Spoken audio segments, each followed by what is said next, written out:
ठीक है, कल ही पढ़ेंगे, लेकिन उससे पहले जाने से पहले रिवीजन करेंगे पूरा। कहाँ से पढ़ना शुरू किया था हम लोगों ने? ठीक है, वेरिएबल रेजिस्टेंस। उसके बाद हम लोगों ने किसको पढ़ा? ओम्स लॉ, यही था ना? क्या था ओम्स लॉ? पूरी कहानी बतानी है। हाँ, जर्मन साइंटिस्ट था जिसका नाम क्या था? जॉर्ज साइमन ओम। वो एक दिन अपने कमरे में बैठा हुआ था और क्या लेकर के बैठा था? एक बल्ब और एक तार, क्या था? तांबे का तार और बैटरी, है ना? और वो क्या कर रहा था? वहाँ पे एक्सपेरिमेंट कर करके देख रहा था।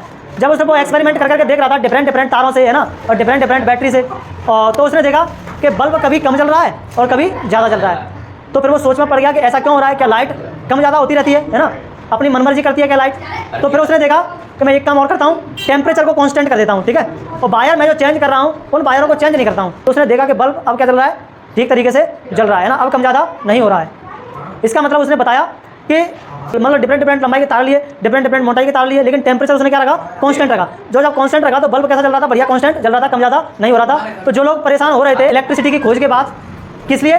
कि इलेक्ट्रिसिटी में यानी कि करंट में, वोल्टेज में और रेजिस्टेंस में क्या संबंध है? तो वो संबंध फिर किसने बताया? ओम भाई साहब ने बताया कि इनमें क्या संबंध है। ओम भाई साहब ने कहा कि अगर टेम्परेचर को कांस्टेंट रखा जाए तो जो भी है वो डायरेक्टली प्रोपोर्शन में होता है किसके?